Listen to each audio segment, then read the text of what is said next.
I never intended to be the other woman. I wasn't the type to chase after married men, and I certainly never thought I'd be someone's dirty little secret. But life has a way of throwing you into situations you never imagined. His name was Daniel. From the moment I met him, he had this present, charming, confident, the kind of man who could make you feel like you were the only woman in the room. He was my boss at the time, and I remember how he made everyone laugh, how he commanded attention effortlessly, and he noticed me.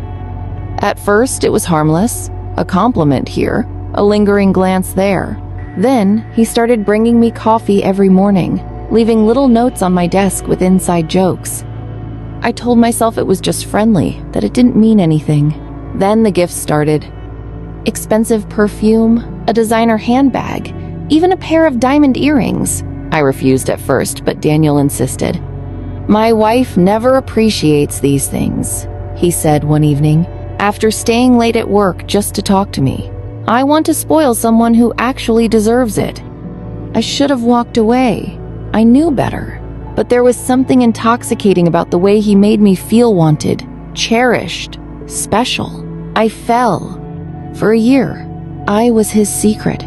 The stolen kisses, the whispered confessions, the passionate nights in hotel rooms, it all felt like a whirlwind romance straight out of a movie.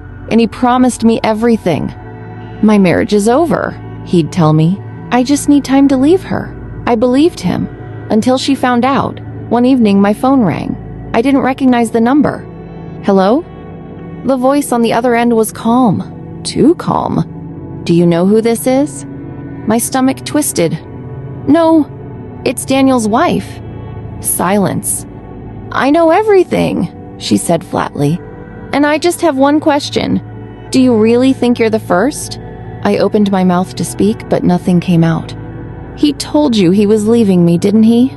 She continued, her voice laced with amusement. "That he loved you? That I was cold, distant, and didn't care about him?" My blood ran cold. "I've heard it all before," she said. "With the woman before you, and the one before her. I felt like I had been punched in the gut." "You think you're different?" she asked. "Go ahead, take him, see how long it lasts." Then she hung up. I was shaking. I wanted to confront Daniel immediately, but I hesitated. What if she was lying? What if this was just a bitter wife trying to ruin what we had? So I did the one thing I shouldn't have done. I told Daniel, and he laughed. "She's trying to manipulate you," he said. "She's just angry because I'm finally leaving her for you." And like a fool, I believed him. Then Daniel did what I never thought he would. He left her. The divorce was brutal.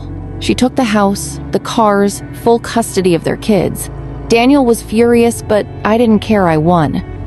For a while, things were perfect. He moved in with me, we traveled, we lived the high life, and a year later, we got married. I was finally his. But then, things changed. Slowly, I started noticing things I had ignored before. The way he always had his phone on silent, how he suddenly had late meetings, how he'd pull away from me when I tried to look at his screen. One night, I woke up at 2 a.m. and saw him texting. "Who are you talking to?" I asked groggily. He didn't even flinch. "Work stuff." Lies. The next day, while he was in the shower, I checked his phone. There it was. A message from someone named Lana.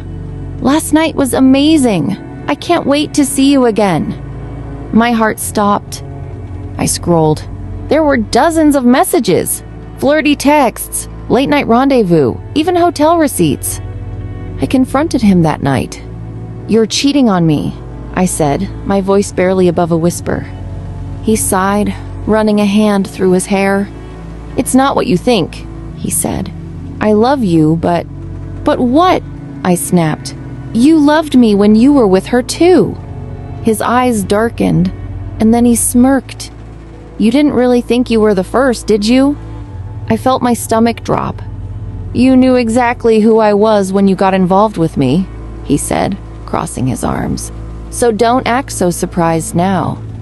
And that was it. The moment I realized I had never won. I had stolen a man who was never meant to be kept. I could have left. I should have left. But instead, I did something worse. I decided to get revenge. If he was going to cheat, so would I. I found someone younger, hotter, and just as dangerous as Daniel. His name was Ryan, and he made me feel alive again, the way Daniel once had. For months, I lived a double life, until one night Daniel caught me. He didn't yell, he didn't scream, he just laughed. "Wow," he said, shaking his head.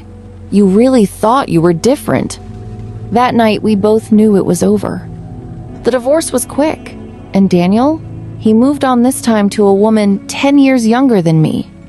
I once thought I had won. I thought I was special.